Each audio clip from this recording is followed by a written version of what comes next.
guys, I'm here with Tom from IWI. We're taking a closer look at the two newest additions to their product lineup, Tavor 7 and, of course, the new 12-gauge Tavor. Phenomenal. I want you to give us a rundown on these two new products. Maybe start with the belle of the ball, as it were, the 12-gauge semi-automatic bullpup shotgun from IWI. Absolutely. The TS-12 is a gas-operated system, and the theory that we put into all our bullpups are converted from left to right, and this is no exception. All the controls can be converted from one side, including the ejection at a user level. Obviously, the sling attachment points at the front and rear are similar to what you might see on a regular SAR. Sure. It is gas adjustable. We have a gas port setting on the front. Nice. So if you want to run heavy or light loads, you can do that. It's actually threaded for Benelli Beretta chokes. It comes with a choke tube in it already. Cool. It's modified, but this one, you can change it out. You can put whatever you want in it. Absolutely.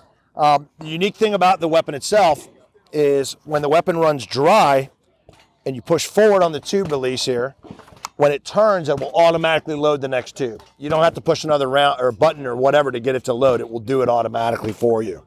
Couple other either way, right? So if you're I can go right or left. It doesn't matter. The other thing is you can load from the right or the left as well. Very cool. So depending on where your hand is or where the shells are coming from, you can just stick it in there depending on what you got going on. Like two different options in the opposite tube. Maybe you have slugs in one, buck in the other, and then you just depending on the situation.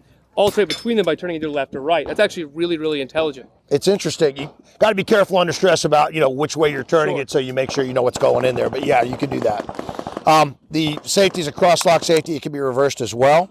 And then these two buttons on either side of the actual loading port, you push that to actually unload the system when you're done, and it catches it, so it's not going to spill 4 or 5 rounds. This has the potential to hold 15 plus 1 nice. Of 2 3/4 inch rounds. Yep. Now, does it ship as we see it here, other than the Mepro on top, or does it come with any sort of iron sights or whatnot? Or is it... No, it comes just like this. Okay. You're going to put whatever you want on it.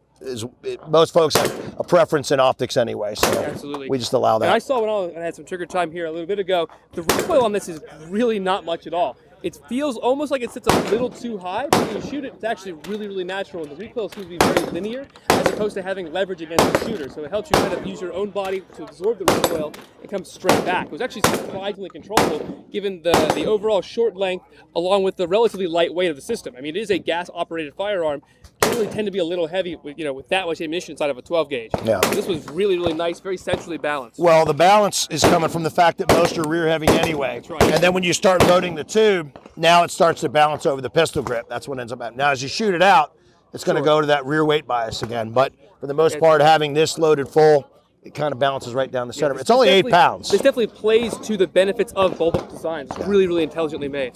Yeah, it's 8. It looks heavier than it is. It's big, but it's only, like I said, 8 pounds. So MSRP on this? $13.99. And availability? It's going to be end of first quarter is what we're trying for. Very cool. Mm-hmm. We've also got a 308 or 30 caliber as well. Oh yeah, we ended up going.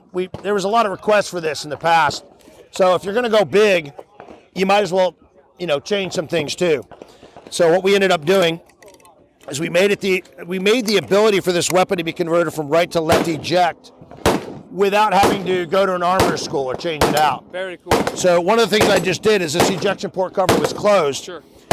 The actual brass deflector is what you use to change the doors out. Very neat. So from back to front, everything looks the same, with the sling attachment points for the most part. It looks like you guys carried over the magazine release from the X95. Yeah, there are some things that weren't broken, so we're not going to fix it, right? Sure. So yeah, the X95, it's an X95 pistol grip. I saw that. You can pull this out. You can stick a regular pistol grip on, like we have on the Very cool. the short barrel. Change the panels. That's up to you. Are those side panels up front of these M-lock slots? Yeah, for the M-lock, it's right there. Yep.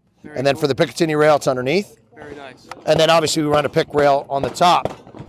So that's how you change the doors.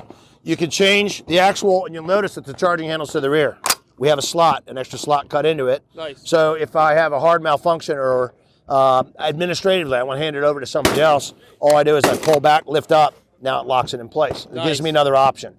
So you don't have to reach in your armpit like the other design. Yeah, the other design, you tabletopped it, you pulled back and locked it that way, and you can still do that. Sure. And the weapon will still lock the bolt to the rear when the magazine runs empty. So you can still do your traditional reload, hit the bolt release. You have that muscle memory, for that manual of arms, you can still utilize that. But now there's more options. So it's very, very smart. Yep. And we also changed the throw lever on the actual safety is a 45-degree throw instead of a 90. We wanted to make it as ambidextrous as possible, so we got a short leg and a long leg on the safety. And you know how if you have two long legs and a 90-degree throw, it's irritating because when you press down, you have to end up moving your hand just to get the safety off.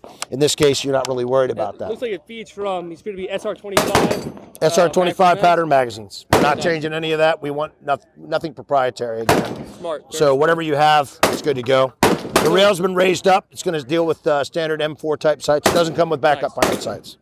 So MSRP on this system is going to be $22.99, and again, we're looking at the end of first quarter. Now, here's the big question that always comes up. The barrel twist on this is going to be 1 in 12 initially. Later on, we're probably going to have a longer barrel, and it's going to have a tighter twist rate for heavier bullets. And the thread pitch on the end of the arrow. Standard. Cool. It's a standard, 5/8 by 24. Muzzle devices, whatever you prefer, and I believe the gas system is adjustable as well. This is a 4-position gas system. 4 positions. So when it is off. We deviated from, it's a short stroke gas piston. Okay. We deviated from what we always did. It's regular, adverse, suppressed, and off, RAZO. Very cool. And it's put right on the front. And that's for folks that run subsonic, 308, they don't want the bolt in the cycle or whatever.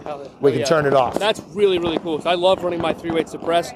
They're not like movie quiet, but it takes some of the edge off it if you're hunting with them. Absolutely. To the point where you're not going to damage your hearing. Yep. So everything can be converted on this, including extraction, ejection, and the charging handle at a user level. It takes about 2 minutes to do it. Very cool. Not a big deal. Well, yeah, I appreciate your time. Thank you for taking the time to talk to us here at IWI at Range Day 2018 for SHOT Show. Stay tuned for continued coverage of Range Day and all of SHOT Show 2018. And of course, don't forget to like, comment, and subscribe for more burst reviews.